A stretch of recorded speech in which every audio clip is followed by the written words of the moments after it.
واصحابک یا شفیع المذنبین۔ ذوق مدحت میرے رب نے تر و تازہ رکھا، ذوق مدحت میرے رب نے تر و تازہ رکھا، میری بخشش کے لیے خوب وسیلہ رکھا۔ ایک گھرانہ ہے جسے پاک کیا ہے رب نے، ایک گھرانہ ہے جسے پاک کیا ہے رب نے، ایک سر ہے جسے تاریخ نے اونچا رکھا ہے۔ ایک بیعت سے بدل جاتی شریعت اختر، ایک بیعت سے بدل جاتی شریعت اختر، ایک انکار نے اسلام کو زندہ رکھا۔ حمد و صلات کے بعد واجب التعظیم و تکریم جمیع سادات اعظام بالخصوص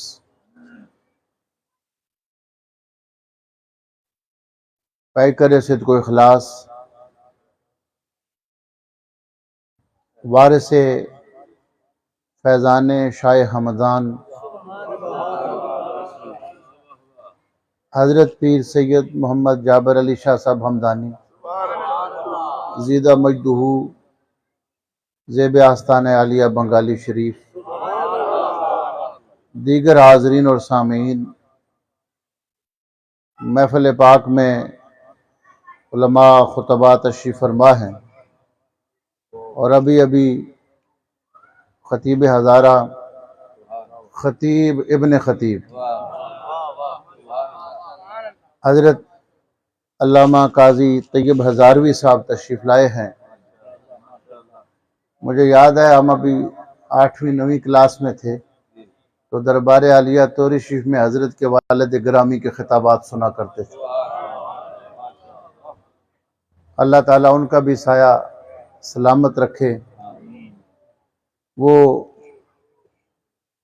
آل سنت کا سرمایہ ہیں اور یادگار اسلاف ہیں،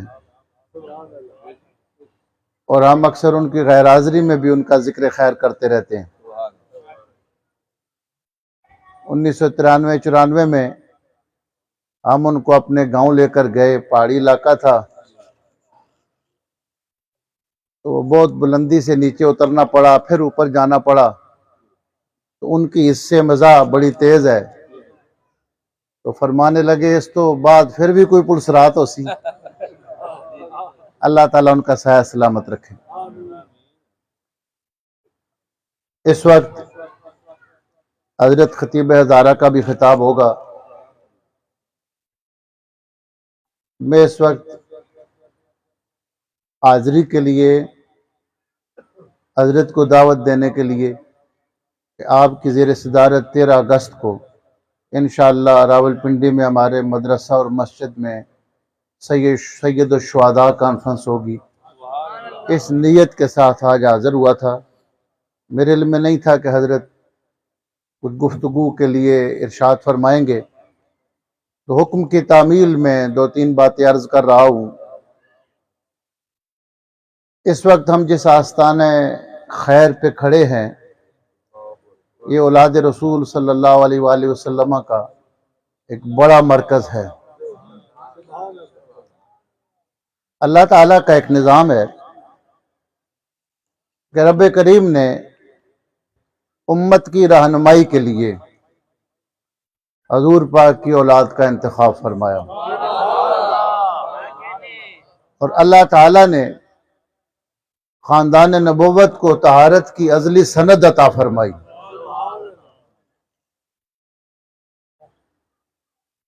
کشف المحجوب میں حضرت حسن بصری رضی اللہ تعالیٰ عنہ کا ایک خط ہے جو انتہائی مشکل اور پیچیدہ مسئلہ میں انہوں نے حضرت امام حسن علیہ السلام کو لکھا۔ ابتدا ہی میں اسلام میں 2 سوچیں پیدا ہوئیں، ایک فرقہ قدریہ اور ایک جبریہ۔ قدریہ یہ کہتے تھے کہ انسان کو کھلا اختیار ہے، چھٹی ہے، جو مرضی کرتا پھرے، اور جبری یہ کہتے تھے کہ انسان پتھر کی طرح مجبور ہے، اس کا کوئی اختیار نہیں۔ یہ مسئلہ بڑے عرصے تک الجھا رہا، باوجود ہے کہ اہل بیت اور صحابہ کرام رہنمائی فرماتے رہے۔ مولا علی سے کسی نے پوچھا کہ اس میں حق کیا ہے، تو آپ نے فرمایا اے سوال کرنے والے ایک پاؤں اٹھاؤ۔ اس نے ایک پاؤں اٹھا لیا۔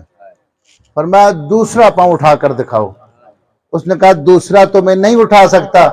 فرمایا ایک پاؤں تو نے اٹھا لیا، اتنا اختیار ہے، دوسرا نہیں اٹھا سکتا، اتنا مجبور ہے۔ مشکل مسئلہ ہے۔ امام بخش ناسخ ایک بڑے ادیب ہوئے ہیں، شاعر ہوئے ہیں، استاد شاعر تھے۔ آج کل تو ہر ایک کو استاد کہہ دیا جاتا ہے نا، استاد شاعر تھے۔ ان کے ایسے ایک شعر سے اندازہ کر لیں کتنا بڑا استاد تھا۔ اس نے اس مسئلے کو کیسے بیان کیا؟ چلا عدم سے میں جبرن تو بول اٹھی تقدیر۔ ہمارا آنا ہمارے اختیار میں نہیں ہے۔ چلا عدم سے میں جبرن تو بول اٹھی تقدیر، بلا میں پڑھنے کو کچھ اختیار لیتا جا۔ تو میں عرض کر رہا تھا کہ حضرت حسن بصری، آپ نے خط لکھا امام حسن علیہ السلام کو اور فرمایا کہ آپ ہدایت کے چراغ ہیں، اور میں آپ سے اس لیے رہنمائی لے رہا ہوں کہ اللہ کی تعلیم کا جو سلسلہ ہے وہ خاندان نبوت سے جدا نہیں ہوتا۔ یعنی جب لوگ الجھ جائیں تو اللہ ان کی رہنمائی کرتا ہے، اللہ ان کو علم دیتا ہے۔ ان کا سارا علم اکتسابی اور کتابوں سے پڑھا پڑھایا نہیں ہوتا، ان کے علوم میں وہ بھی شامل ہوتا ہے جو اللہ کی عطا سے ہوتا ہے، وہ کتاب میں نہیں ہوتا۔ حضرت عبداللہ المحض جو حضرت غوث پاک کے جد امجد ہیں، امام حسن مجتبی کے پوتے ہیں اور امام حسین کے نواسے ہیں۔ یہ پہلے نجیب الطرفین حسنی حسینی سید، ماں فاطمہ بنت حسین اور باپ حسن بن حسن۔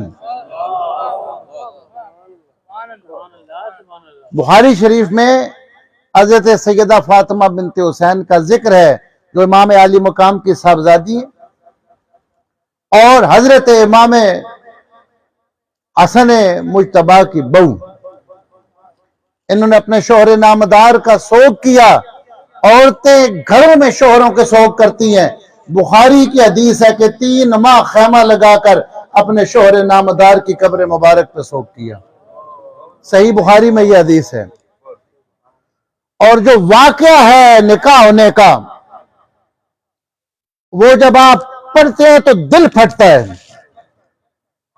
کہ امام حسن کی شہادت کے بعد 2 صاحبزادیاں بیٹھی ہیں، اور حضرت امام حسین نے حضرت حسن مسنہ سے پوچھا کہ ان 2 بچیوں میں سے آپ کے لیے کس کو چنا جائے؟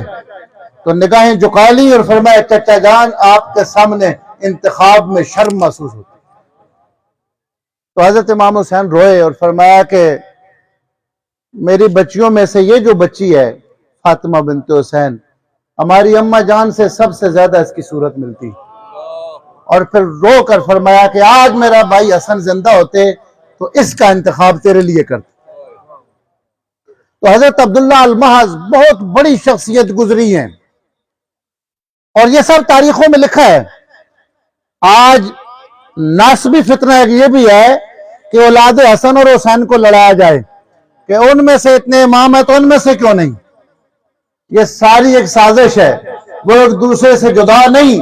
ان میں نفس زکیہ جیسے لوگ، ان میں داتا علی حجویری جیسے لوگ ہیں، ان میں خواجہ ابوالحسن شاذلی جیسے لوگ ہیں، ان میں حضرت غوث پاک جیسے لوگ ہیں۔ تو حضرت عبداللہ جو صاحبزادے ہیں حضرت امام حسن مسنہ کے، یہ اتنی عظیم شخصیت تھی کہ مدینہ طیبہ میں رسول پاک کے حجرے میں آپ کی ولادت ہوئی، حضرت حسن مصنع کی، اور آپ جتنے بڑے عالم تھے اتنے بڑے سخی تھے، اتنے ہی زیادہ حسین تھے۔ آپ اٹھائیے مقاتل الطالبین ابو الفرج اصفہانی کی کہ مدینہ شریف میں لوگ داخل ہوتے، اگر کوئی پوچھتا کہ اس وقت مدینہ طیبہ میں سب سے بڑا عالم کون ہے تو جواب آتا حسن کا پوتا عبداللہ بن حسن۔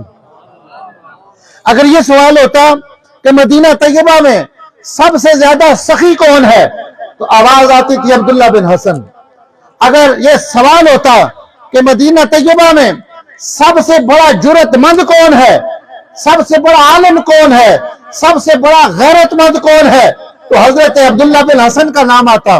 آپ بہت ذہین تھے۔ بادشاہ وقت نے کہا کہ آپ خاندان نبوت کی فضیلت پہ کوئی دلیل دیں، آپ کوئی دلیل سے ثابت کریں کہ خاندان نبی جیسا خاندان کوئی نہیں، لیکن میری شرط یہ ہے کہ دلیل آیت بھی نہ ہو حدیث بھی نہ ہو۔ آپ ثابت بھی کریں کہ خاندان نبوت کی شان زیادہ ہے لیکن دلیل میں آیت بھی نہ ہو حدیث بھی نہ ہو تو حضرت عبداللہ بن حسن نے فرمایا پھر سنو، آیت بھی نہیں پڑھوں گا حدیث بھی نہیں پڑھوں گا لیکن دلیل وہ دوں گا جو سب مانیں گے۔ فرمایا باقی سارے خاندانوں کی آرزو ہوتی ہے، ہمارے خاندان میں سے ہمیں کبھی تمنا نہیں ہوئی کہ ہم کسی اور خاندان میں سے ہوتے ہیں، باقی سارے۔ فرمایا کہ یہ دلیل ہے۔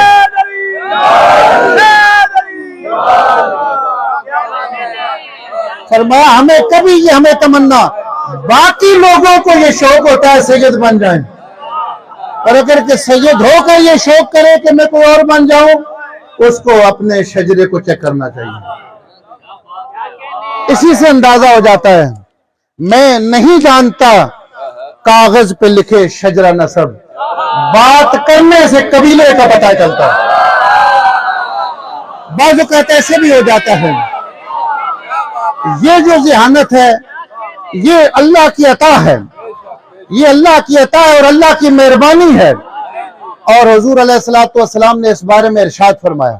کبھی آپ اس بات پہ غور کریں کہ حضرت سیدنا پیر میر علی شاہ صاحب مجدد گولوی رحمۃ اللہ علیہ نے خانپور کے لوگوں پہ 12 سوال کیے، ان کے سوالوں کے جواب میں فرمایا کہ دنیا کی کسی کتاب سے میرے سوالوں کا جواب لاؤ۔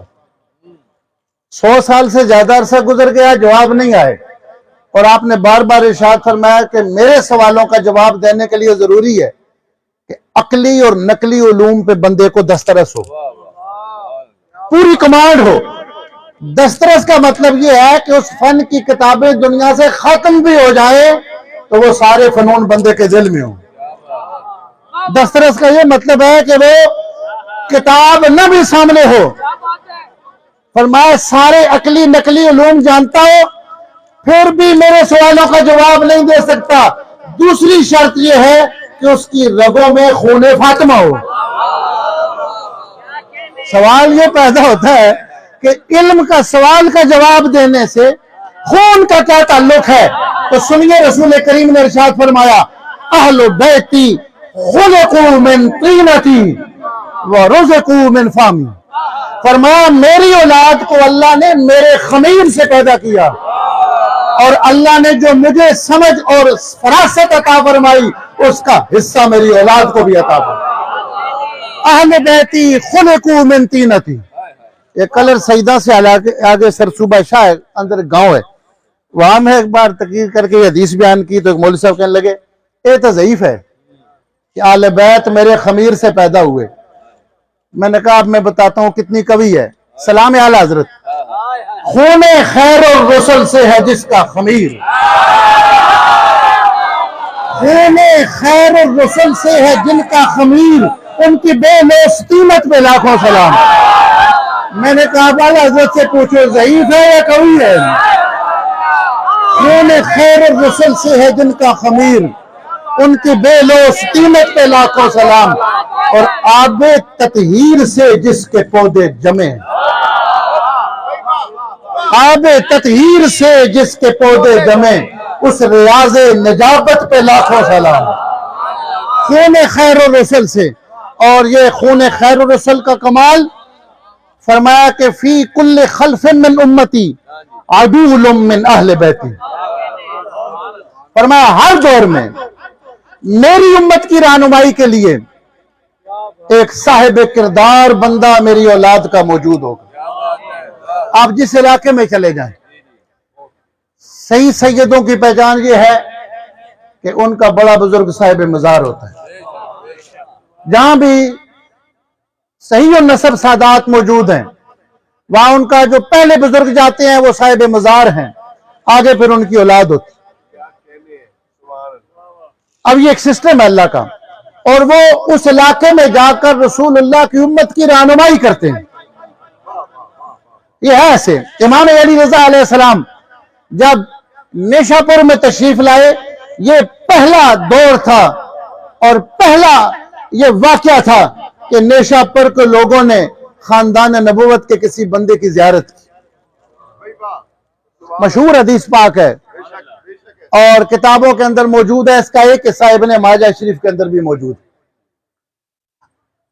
اب حالت یہ تھی کہ 20,000 سے زیادہ علماء اور طلباء قلم کاغذ لے کر بیٹھے تھے کہ آپ کوئی حدیث سنائیں اور ہم اولاد رسول سے رسول کی حدیث لکھیں. امام ابو زرع جیسے بڑے بڑے محدث اس میں موجود تھے، اور امام علی رضا علیہ السلام نے چہرہ مبارک پہ نقاب ڈالا تھا. جب آپ نے حجاب اٹھایا تو لوگ بے ہوش ہونے لگے. آپ کی سواری کے قدموں سے لوگ لپٹ رہے تھے. لوگوں نے کہا کہ حدیث سنائیں، لیکن ہماری شرط یہ ہے کہ آج حدیث وہ سنائیں جس میں باہر کا کوئی بندہ روایت کرنے والا نہ ہو. آپ نے اپنے ابا جی سے سنی ہو، اس طرح رسول پاک تک سلسلہ جاتا ہو، باہر کا کوئی راوی نہ ہو. تو امام رضی اللہ علیہ السلام نے فرمایا حدثنی ابی موسیٰ القاظم، فرمایا میرے ابا جناب موسیٰ کاظم نے یہ حدیث سنائی. اور آپ فرماتے تھے کہ مجھے میرے والد گرامی حضرت جناب امام جعفر صادق نے یہ حدیث سنائی. اور امام جعفر صادق فرماتے تھے کہ مجھے میرے ابا حضور جناب حضرت امام محمد باقر نے. اور آپ فرماتے تھے کہ مجھے حضرت امام زین العابدین نے. اور امام زین العابدین فرماتے تھے کہ مجھے حضرت امام حسین شہید کربلا نے یہ حدیث سنائی. اور امام حسین فرماتے تھے کہ مجھے یہ حدیث میرے ابا جناب مولا علی شیر خدا نے سنائی. وہ مولا علی فرماتے تھے حدثنی حبیبی و قرۃ عینی، اور مجھے میرے اس محبوب نے یہ حدیث سنائی جو محبوب بھی ہے، میرے آنکھوں کی ٹھنڈک بھی ہیں. اور حضور پاک فرماتے ہیں کہ مجھے جبریل نے سنائی. اور جبریل یہ کہتے ہیں، اللہ ارشاد فرماتا ہے کہ لا الہ الا اللہ حسنی. اللہ فرماتا ہے لا الہ الا اللہ میری حفاظت کا وہ قلعہ ہے، میری حفاظت کا وہ مورچہ ہے. من دخلہ امن من عذابی، جو اس مورچے میں داخل ہو جاتا ہے وہ جہنم سے محفوظ ہو جاتا ہے. یا نبی المعدہ میں اگلے الفاظ ہیں. آپ رک گئے اس بات پہ کہ کہیں لوگ صرف لا الہ الا اللہ پڑھنے سے یہ نہ سمجھے کہ بخشے گئے. فرمایا لیکن سنو وَلَكِنَّ بِشُرُوطِهَا، لا الہ الا اللہ پڑھنے کے بعد بخشش کے لیے کچھ شرطیں بھی ہیں. وَأَنَا شَرْطًا مِنْ شُرُوطِهَا، اور فرمایا ان شرطوں میں سے ایک شرط میں تمہارے سامنے موجود ہوں. فرمایا لا الہ الا اللہ پڑھنا اس وقت کام آئے گا جس نے لا الہ الا اللہ سکھایا ہے، اس کی اولاد سے وفا بھی ہوگی. ہمارے ساتھ وفا ہوگی تو لا الہ الا اللہ پڑھنا کام آئے گا. ابن ماجہ میں ہے، حضرت امام احمد بن حنبل فرماتے تھے اس طرح کی حدیث ہے جس میں اہل بیت کے نام آتے ہیں، ان کے اسماء گرامی آتے ہیں. اب علماء ہیں، سادات کرام ہیں، جو اسم ہے یہ اپنے مسمى سے جدا نہیں ہوتا. اہل سنت کا چاہے وہ اشعری ہو یا ماترید، وہ یہی کہتے ہیں کہ اسم اپنے مسمى سے جدا نہیں ہوتا، اس لیے کہ سبح اسم ربک کا اپنے رب کی پاکی بیان کر عیبوں سے. اسم کی پاکی اب پاکیزگی اور تسبیح اسم کی نہیں ہوتی، اسم والے کی ہوتی ہے۔ اس کا مطلب ہے اسم اور مسمى جدا نہیں ہوتے۔ یہی وجہ ہے جتنی مسمى، جیسے میرا نام عظمت حسین شاہ ہے، یہ جو لفظ ہے نا عظمت حسین شاہ، یہ اسم ہے، اور میں آپ کے سامنے جو کھڑا ہوں یہ مسمى ہے۔ اللہ یہ اسم ہے، جو اللہ کی ذات ہے یہ مسمى ہے۔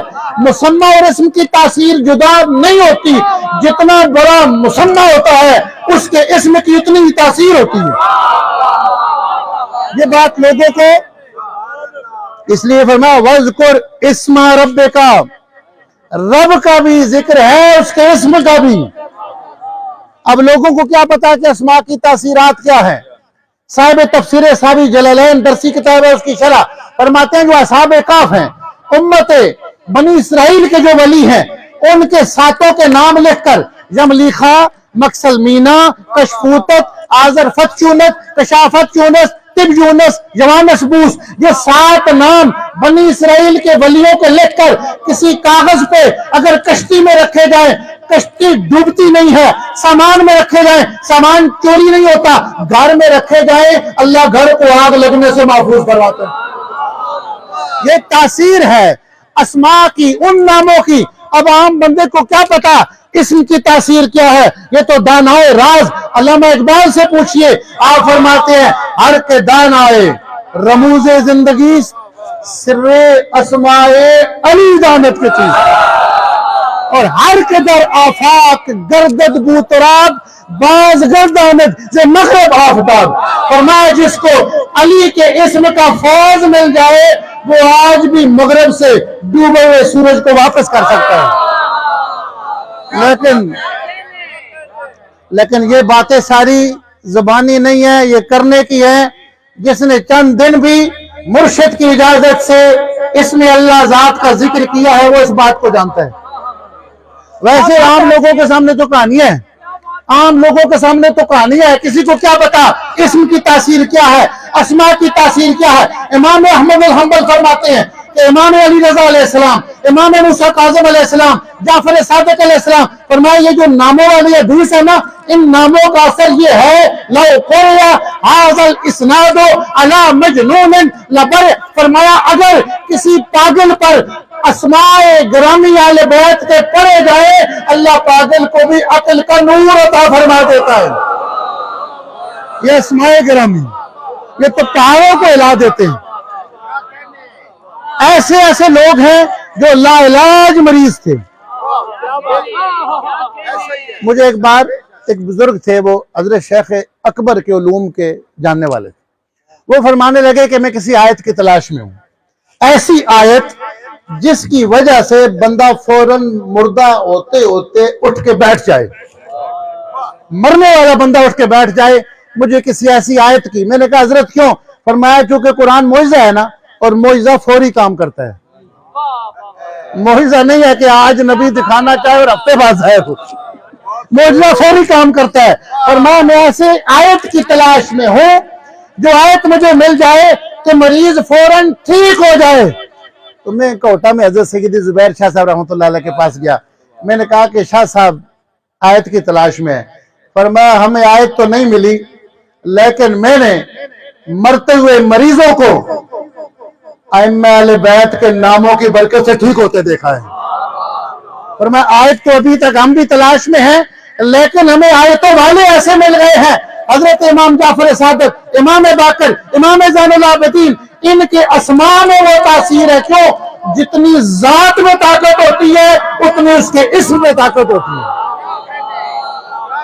اس لیے بچوں کے نام ٹی وی والے مولویوں کے مشورے سے نہیں رکھنا چاہیے، سادات کے مشورے سے رکھنا چاہیے، جن ناموں کی تاثیر ہو، ناموں کی تاثیر ہوتی ہے، شخصیت کا اثر ہوتا ہے۔ اللہ یجتبی الیہ من یشاء ویہدی الیہ من ینیب، اللہ یجتبی الیہ من یشاء، اللہ جس کو چاہتا ہے اپنا بنا لیتا ہے، اللہ جس کو چاہتا ہے چن لیتا ہے۔ تو اللہ نے خاندان نبوت کو چنا ہے۔ یہ میری بات نہیں ہے، ابن شہاب زہری بخاری کے، مسلم کے مرکزی راوی ہیں، ابن شہاب زہری، ان سے کوئی گناہ ہو گیا، اب انسان ہے، خطا کا پتلا ہے، انسان سے غلطی ہو سکتی. ابن شہاب زہری بہت پریشان تھے، رستے میں ان سے کوئی ایسا کوئی کام ہو گیا، وہ یہ سمجھتے تھے کہ توبہ کر کے بھی پریشان تھے کہ بعض اوقات انسان سے ایسی غلطی ہو جاتی ہے کہ بندہ سمجھتا ہے توبہ ہو بھی جائے تو معافی نہیں ہوگی، ایسے انسان سے ہوتا ہے. حدیث صحیح حدیث آپ کو سناتا ہوں، حضور صلی اللہ علیہ وسلم نے فرمایا کچھ گناہ ایسے بھی ہوتے ہیں جو حج کرنے سے بھی معاف نہیں ہوتے، جبکہ حج کرنے والے کے بارے میں ہے کہ ایسے ہوتا ہے جیسے ماں کے پیٹ سے پیدا ہو. صحابہ نے کہا یا رسول اللہ، یہ بھی سرکار کی تعلیمات اس آستانے سے اگر پہنچ جائیں، یا رسول اللہ وہ ایسا کون سا عمل ہے کہ وہ گناہ بھی معاف ہو جائیں جو حج سے بھی نہیں معاف ہوتے؟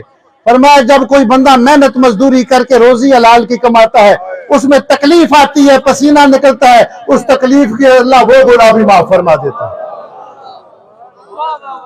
ایسے ایسے گناہ بھی کہ جب محنت کرتا ہے، مزدوری کرتا ہے، اب لوگوں کو کیا پتا کہ محراب کی تو بڑی شان ہے لیکن مزدور کے چھالے بھی بڑے غور طلب ہیں، مزدور کے چھالے بھی بڑے غور طلب ہیں. اب لوگوں کو کیا پتا کہ جو مزدوری کرتا ہے، محنت کرتا ہے، حدیث میں آتا ہے یہ دوسروں سے 500 سال پہلے جنت میں جائے گا. فرمایا کہ وہ گناہ جو حج کرنے سے بھی معاف نہیں ہوتے، جب بندہ رزق حلال کے لیے کوشش کرتا ہے، جو تکلیف اٹھاتا ہے، اللہ وہ گناہ بھی معاف فرما دے. لیکن بعض اوقات انسان سمجھتے ہے توبہ قبول نہیں ہوگی. ابن شہاب زہری جیسا بڑا محدث پریشان، رستے میں امام زین العابدین علیہ السلام ملے اور آپ نے چہرہ دیکھتے ہی فرمایا یہ کیا حالت بنا رکھی ہے. کیا؟ جو اہل دل ہوتے ہیں ان کے سامنے زبان کھولنے کی ضرورت نہیں پڑتی، وہ بندے کو دیکھ کے سمجھ جاتے ہیں. وہاں ضروری نہیں ہے کہ جا کر پوری درخواست دے، وہ دیکھتے ہی سمجھ جاتے ہیں. آپ نے فرمایا کیا حالت بنا رکھی ہے؟ عرض کیا حضرت ایک ایسا گناہ ہو گیا ہے، بہت بڑا گناہ ہو گیا ہے، کوئی معافی کی صورت نظر نہیں آتی. ایک جملہ 4 لفظوں کا حضرت امام زین العابدین علیہ السلام نے بولا، ان کا سارا بوجھ ہلکا ہو گیا. فرمایا اچھا بس اتنا مجھے بتا دو، تمہارا گناہ بڑا ہے یا اللہ کی رحمت بڑی ہے؟ ابن شہاب زہری اس طرح مجل گئے اور کہنے لگے واللہ عالم حیث یجعل رسالہ، اللہ زیادہ بہتر جانتا تھا کہ کس خاندان سے رسول کو اٹھانا ہے اور رسول کے خاندان کو کیسا بنانا ہے. اور میری اتنی بڑی پریشانی جو کہیں بھی حل نہیں ہوتی تھی، 2 لفظوں میں علی کے بیٹے نے حل کر دی. یہ وہ فیض ہے حضور علیہ السلام کا، اہل بیتی خلقوا من طینتی، میرے اہل بیت کو اللہ نے میرے خمیر سے پیدا کیا. میرے اپنے مرشد پاک بالکل امی تھے، بالکل امی. ایک بار ایک بندہ آیا، وہ سیاسی چکر میں تھا، تو حضرت کی کچھ حمایت تھی کہیں، تو اس نے کہا حضرت بینظیر کا دور تھا، اسلام میں عورت سربراہ مملکت ہو سکتی؟ امر اللہ خان جدون نے یہ سوال کیا حضرت، وہ خلاف تھے نا. حضرت عورت اسلام میں سربراہ مملکت ہو سکتی؟ فرمایا خیر خواہ مملکت ہو سکتی. اتنی سی بات تھی، اتنی سی بات تھی. وہ اتنا بڑا جو اہل علم کا اختلاف ہے ایک نقطے میں بیان کیا، فرمایا خیر خواہ مملکت ہو سکتی. یعنی یہ جو اہل بیت نبوت کو، ایک بار ایک بندہ آیا، اس نے کہا حضرت غوث پاک کو رضی اللہ عنہ کہنا جائز ہے؟ اب یہ علماء کا ایک علمی مسئلہ ہے، استقلال اور بے استقلال کا. فرمایا میں تو رضی اللہ نہیں کہتا. عرض کی حضرت آپ کیا کہتے ہیں؟ فرمایا میں کہتا ہوں غوث پاک علی جدہ و آبائہ و علیہ الصلاۃ والسلام. بندہ حیران اور پریشان، اس میں استقلال بھی آ گیا، اس میں بالواسطہ بھی آ گیا، غیر مستقل بھی آ گیا، اور صرف رضی اللہ پہ وہ راضی نہیں تھا، آپ نے غوث پاک کو درود بھی بھیج دیا، سلام بھی بھیج دیا، اور مولوی کے لیے اعتراض کی گنجائش بھی نہیں رہی. ایک بار ایک بندہ آیا، حضرت بہت پڑھا لکھا بندہ تھا، اس نے کوئی ایم فل کیا ہوا تھا اور درس نظامی. اس نے کہا حضرت مجھے یہ بتائیں کہ یہ اللہ نے تو نام قرآن میں رکھا ہے سماکم المسلمین، یا آپ کے ہری پور میں پہلے شاہ بابا روڈ پہ وہ جماعت آئی، پھر وہ جماعت المسلمین ایک جماعت تھی، وہ کہتے ہیں کہ اللہ نے رکھا ہے مسلمین نام، یہ تو لوگوں کے رکھو، حنفی، شافی، مالکی، حنبلی۔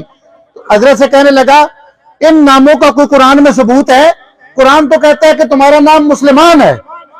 حضرت نے فرمایا ہاں، قرآن میں خود ہی ان مسلمان کو تقسیم کیا گیا، من المہاجرین والانصار، انہی مسلمانوں کو اللہ نے پہچان کے لیے دو نام دیے، یہ مہاجر ہیں، یہ انصار ہیں۔ اس کا مطلب ہے پہچان کے لیے مسلمانوں کی جماعتوں کے نام رکھنا قرآن کا سن طریقہ ہے۔ فرمایا یہ جن کو آپ مسلمین کہہ رہے ہیں نا، قرآن نے انہی کا نام رکھا ہے، من المہاجرین والانصار۔ ان مسلمین میں کچھ کی پہچان یہ ہے کہ وہ مہاجر ہیں، کچھ کی پہچان یہ ہے کہ انصار۔ تو ہم حیران رہ جاتے تھے۔ سید امیر علی شاہ صاحب کاظمی کہتے تھے کہ میں اتنا مشکل سے مشکل شرح جامی کا، قافیے کا، اصول شاشی کا سوال لے کر جاتا ہوں، اور جب پوچھتا ہوں تو حضرت ایسے بیان کرتے ہیں جیسے کتاب پڑھا کے یا تیاری کر کے بیٹھے ہوئے ہیں۔ تو حضرت سے کسی نے پوچھا کہ یہ علم کہاں سے آیا؟ فرمایا کہ ایک میرے مرشد پاک کی 3 پھونکیں ہیں، اور دوسرا غوث پاک کے قدم کا فیض ہے۔ اللہ پاک ہماری حاضری کو قبول فرمائے۔